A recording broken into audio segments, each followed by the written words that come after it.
You see, that's the kind of card we deserved as fight fans. UFC 310, Alexandre Pantoja defeated Kai Asakura, rear naked choke, round 2. Great fight, great night of fights. It was just perfect, and the best way to close out the year of 2024, a year of bad cards and good cards. It's been an odd year. But we're going to talk about UFC 310 because that's the type of year, that's the type of card that we can all get behind. Alexandre Pantoja, is he becoming the GOAT? No, Demetrious Johnson's the GOAT, okay? And I understand the argument that Pantoja's level of opposition was way better than Demetrious Johnson's. I give that 100%. I agree with that, right? The best fighter that Demetrious Johnson fought was Henry Cejudo, who beat him. But Pantoja's fought like Moreno, he's fought all that. And if you go look at what Demetrious Johnson has done, and we're going to hop over to the web early today, right?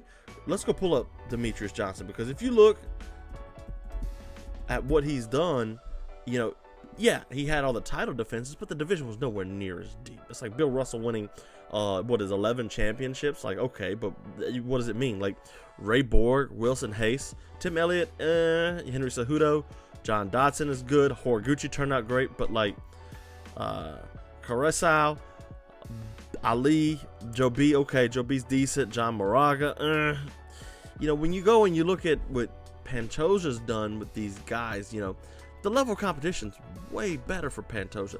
UFC's done a good job of, because if you remember, that division was on its way out. TJ Dillashaw was sitting there to kill it with Henry Cejudo, and it was saved. But like, you look at who he's got since he beat Moreno: Brandon Royval, Steve Erceg, which and then Kai Asakura, which we technically don't know how good Kai Asakura is going to be in the UFC.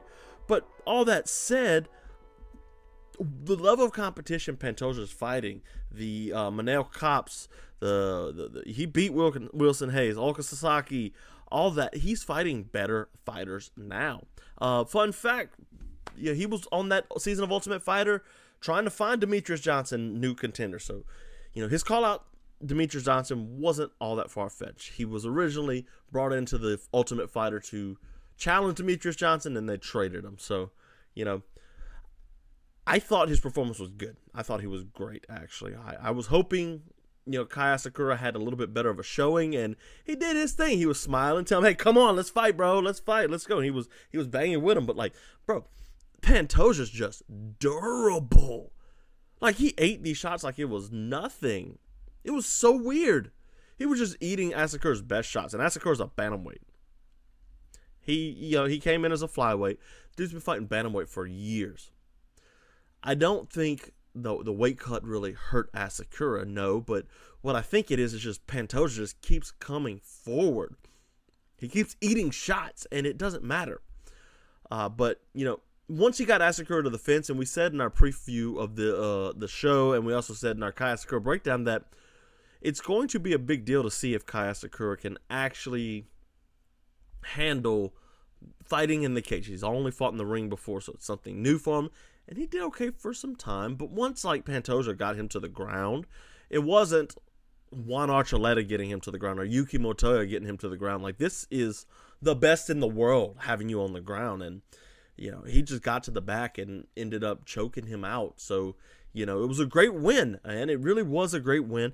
And I think this is the type of win that'll pay dividends for Alexandre Pantoja. I think at the end of the day, Kai Asakura is going to go on to have a really good career in the UFC. I don't think we've learned anything about him in this fight. I think really it was Pantoja's fight through and through from the very beginning. So, great win though. Like, he's going to have another title defense. It's probably going to be Kai Kara-France next, which is who it should be. Pantoja can make a quick turnaround. He didn't take much damage at all from this. So we can really see Kai Kara-France and Pantoja get back in there real soon and make that fight happen, because that's great. Now for Kai Asakura, we got some really fun matchups. You got like Brandon Moreno. Royval would be a great one. Steve Erceg would be a fun fight. There are plenty of options. Actually, let's go look at his options. How about that? Let's go look at his options, because you got some options. Albazi, probably not. Tatsuro Tai would be like an all-Japanese fight. That'd be cool. Maybe not. Erceg, probably not. Elliott, okay. Matt Schnell. You got some good opportunities in there for Kai Asakura, mainly Royval and Marino, because those two guys are wow. Just it would bring out a great fight. Knowing what Kai Asakura can do, it would bring out a fantastic fight. Pantoja, it's got to be Kai Asakura. I mean, it's got to be Kai Kara France. I'm getting the Kais mixed up, guys. He did like flirt with the idea of going fight Sean O'Malley, but like I don't think he's going up there to fight Merab now. But I could see Pantoja like moving up and deciding, hey, I'm going to start fighting at bantamweight now, kind of like Figueiredo did. He can even, like, if Figueiredo, since he's lost, maybe he wants to come back down. Maybe we book that one again. Yeah, that'd be kind of interesting. Figueiredo's got a win over Pantoja. Can he get it back? There's plenty of story out there for him. So, great win by Kai Asakura. I mean, by Alexandre Pantoja, guys. I'm tired. Great win by him. I think he's the best in the world right now. Probably top 10, top 4 or 5, maybe pound for pound. Dude's destroyed his division from the inside and finally, got to where he needs to be to get his respect. And that's what you love to see when it comes to somebody like Pantoja, who's a good fighter, doesn't quite get the roses that he deserves. Shavkat concerns. Boy, he beat Ian Garry. And you have to ask yourself, was this Ian Garry overperforming, or is this Shavkat Rakhmonov kind of having a long layoff, or is this like seeing the limitations of what Shavkat Rakhmonov can do? I have my concerns. He was supposed to fight Belal Muhammad tonight, and guys, I'm going to tell you this. I'm going to tell you this for real. Belal Muhammad would have beat him tonight. And we're going to get to that in a minute, but first I want to talk about the fight. I want to talk about how Shavkat beat Ian Garry and how Ian Garry really like overperformed for me in that fight. Because I thought Garry was going to come in there and get ragdolled. I didn't think he was going to be able to handle the clinch of Shavkat Rakhmonov. I thought that was going to be, the end of Ian Garry. But Ian Garry's performance, what he brought up, it was great. He showed that he is one of the best fighters in the world.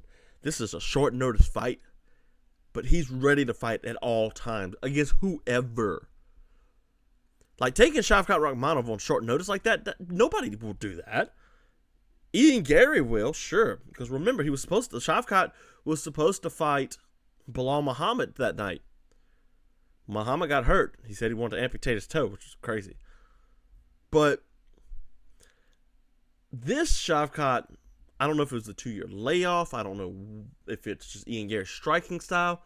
Didn't inspire me to say he would beat Belal Muhammad. Ian Garry did a good job against the fence, where Shavkat does his best work. Shavkat Rakhmonov, his best work is against the fence, grinding you out, and really putting a hurt on you, just making life miserable. Knees or all that. Actually, tell you what, if you want to, go watch Jack Slack's breakdown on him, because it's phenomenal. Jack Slack, of course, does all the best work, but his clinch work is really great, and that's usually where he gets people to the ground too. Ian Garry wasn't having none of that. Okay, so Ian Garry, remember he fought MVP. Everybody got mad because he wrestled MVP, but he was getting outstruck. So like, you got to win, so you got to switch things up. You got to change things. You got to run the ball instead of passing the ball. So he's been working on his wrestling. He's not just a striker. He mixes up the sports, and he does everything he can to win. And I like that he uses his whole toolbox.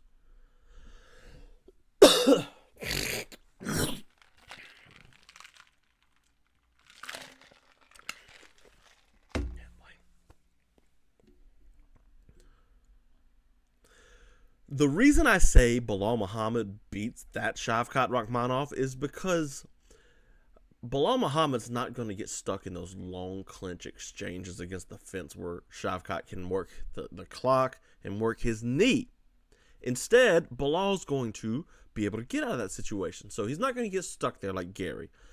Shavkat's got some heavy hands, but Belal's got a great chin. He can eat those shots. Garry ate them.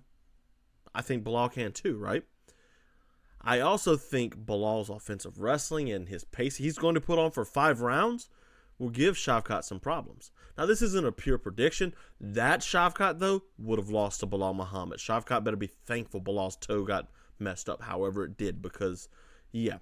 Ian Garry's stock rose, though. He showed that, hey, I may have lost, but I'm a young man, and I'm ready to move up in the rankings in the world and prove to everybody that I'm one of the best. Imagine what I can do on a full camp. And I'm inclined to believe him. I'm inclined to believe that on a full camp, Ian Garry really does present better problems to Shavkat. So maybe we can run that back one day and get an Ian Garry win out of that. As much as I didn't like Garry going into this, I felt that, we should give him his roses. Like, I like Garry more after this, and he handled the loss quite well, saying all of these things that I'm also saying. He's not a sore loser, which that's what you want to see in a young guy like that. Let's see how he grows. Let's see how he learns, and let's go from there. Everyone calls robbery when a fight's very close. I have no poetry to tell you guys. I'm just talking about Ciryl Gane and Alexander Volkov's rematch. Really weird fight. It was a very odd fight indeed, but it was a fun fight. Everybody gave up on Ciryl Gane. Everybody. Even after he beat Sergey Spivak, they gave up on him. Why? Why? Because Francis Ngannou wrestled him, and then John Jones choked him out in a round? Is that a reason to give up on somebody? Two of the best heavyweights ever. And I know John Jones isn't actually the best heavyweight ever, but he's one of the smartest and best fighters ever, right? So why are we giving up on him?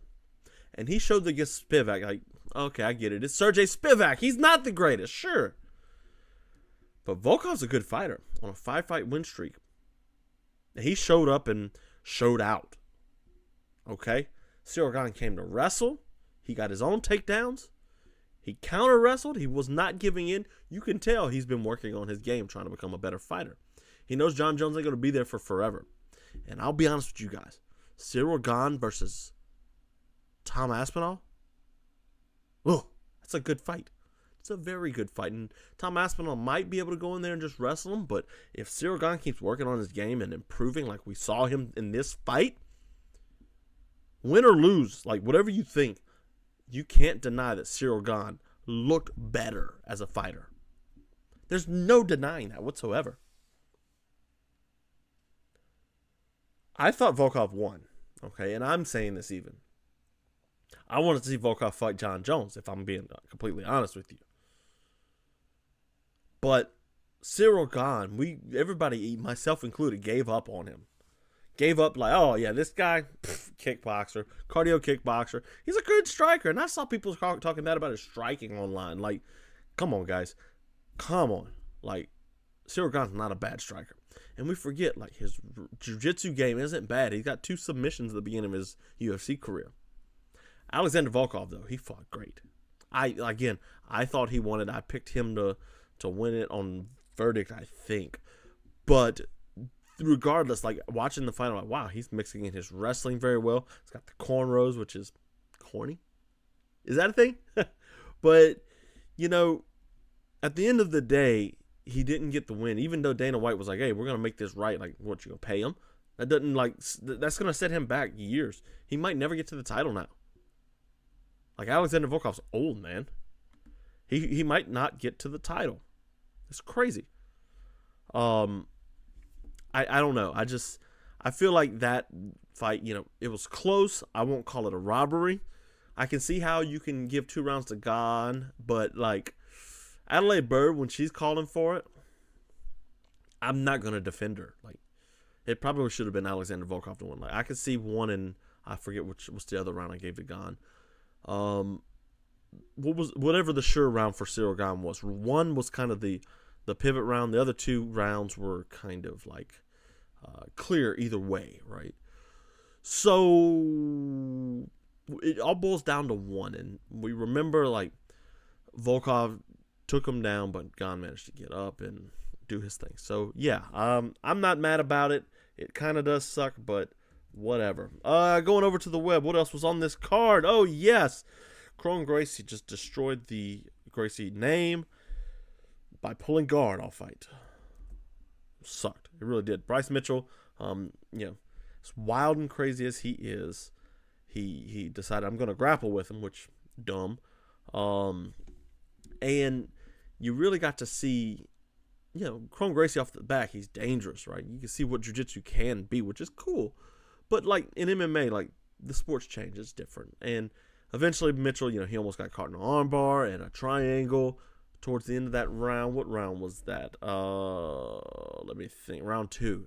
And round 3 he comes out, and it was really the finish was very cool. Instead of Crone pulling against the cage, he pulls guard in the center of the octagon. And what Bryce Mitchell does is he's like, all right, I'm going to slam this dude on the ground. He puts his forearm across his face right here. So instead, when he slams him, instead of letting him either lift his head like that or have the freedom to bounce back, his arm is across his face to where his head can't have any recoil, and boom, smacks him on the back of the head against the canvas. Gray area, sure, but when your guy's pulling guard, you deserve to get smacked against the side of the head or the back of the head with the cage or with the earth.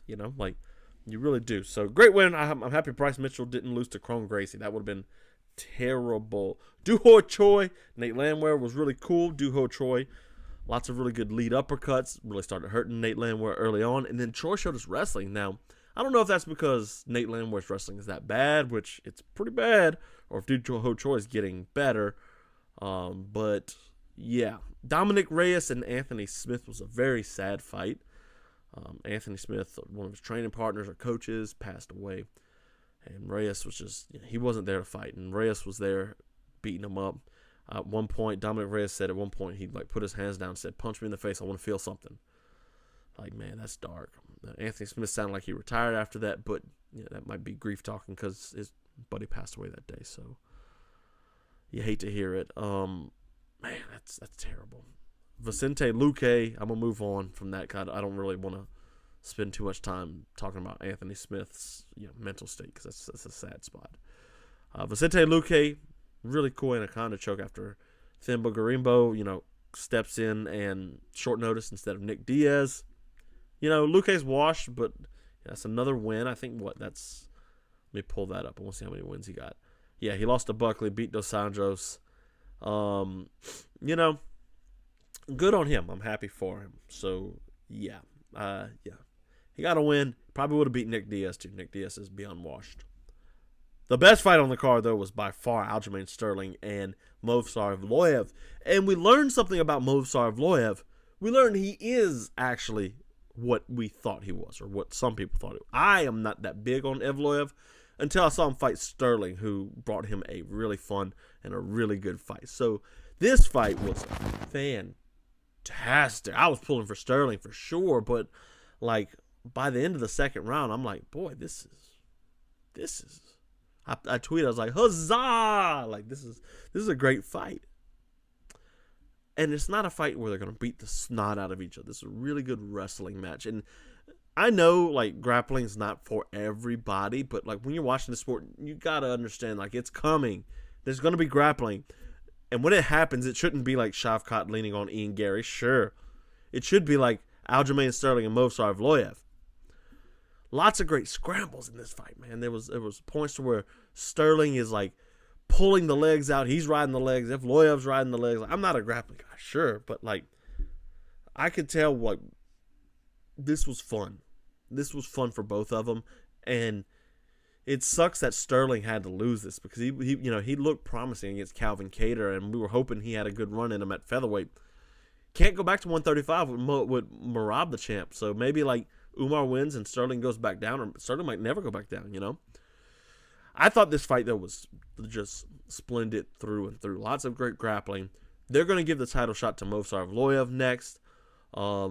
He's going to be fighting Ilia Topuria. I said before, UFC doesn't like Aljamain Sterling, so I thought if Sterling won, Diego Lopez was going to get the title shot. But if Evloev won, who beat Diego Lopez, he wouldn't, they could just go ahead and do Volkov against Ilia Topuria and make Evloev and Diego Lopez fight for a number one contender spot, which, the first fight was great. So what does Diego Lopez do on a full camp instead of short notice? This was the best win for Evloev, though, for sure. Best win of his career by far. And that's even over Brian Battle, I think. He had to fight hard. He had to dig deep for this. So, great win by him. I'm happy he got, the win. It sucks for Aljamain, who I was pulling for. A lot of people don't like Aljamain, but, that's toxic fans. We don't like toxic fans. Get out of here. What else? Bryan battle. Really bad decision. I felt like Brandon Brown won that. He missed weight, so that sucks. And lost 30% of his purse. Whatever. Eric Anders knocked out Chris Weidman. And if Chris Weidman is knocking you out, it's time to hang him up. Joshua Van did what he does. Joshua Van is good fun. 12-2 now. Cody Durden's a good test. Van's small. He should probably be an atomweight, and he's fighting at 125. A little bit higher than what he should. And Durden's a wrestler, so let's see what he can do. Might have to do a technical readout on Joshua Van one day. He's really fun, and he's getting out some good stuff out there. Michael Chiesa beating Max Griffin. Good win for him, rear naked choke. Chase Hooper had a really good win over Clay Guida. I thought Hooper was going to lose this. Guida usually wins these type of prospect fights, but man, like Hooper's getting good. He's like improving. We've been seeing him. Let's see. When did he make his UFC debut? He's been around. Look at that. At 18, he made his UFC debut in 2019. It's crazy. He's been in for a long time, but he lost to like Scariest and Steven Peterson. Steve Garcia beat the brakes off of him. When does he fight against Steve Garcia? We ain't seen him in a minute. Oh, yeah. He fights in February against Barboza. Man, he's been on a tear, too. He's been on a really good tear. I thought, yeah, he's been on the Chase Hooper, Nurden Becky, Costa. That's a good win streak. He got that one. He was knocked out, and he should have beat Luis Pena. We don't like Luis Pena and Bob Ross anymore. Yeah, good, man. It was a good win for Chase Hooper. Good to see him back. And last but not least, of course, Kennedy Nzechukwu defeat Lucas Bresky. Nzechukwu's having a really good time at heavyweight. So, I think he's got a bright future ahead. Yeah, so great card, man. Fantastic. If you don't like cards like this, like, oh well, you ain't got a choice. This is the cards that are great. The names aren't big for sure, but like they're fun. Like these fights are great, and you got to understand the matchups. Sometimes you got to trust the matchmakers, and that's only on pay-per-views because we're not gonna trust them in the warehouse. So yeah, Fight Finders 5. We are currently in the planning stages of Fight Finder 6. So catch up. Watch the last episode. This one's about bare knuckle MMA, the most brutal sport there is. And you want to follow Brandon Davis around as he tries to win the title. So go check that out. Let me know what you think, guys. And episode 6 is coming. There's a little teaser at the very end of what it could be.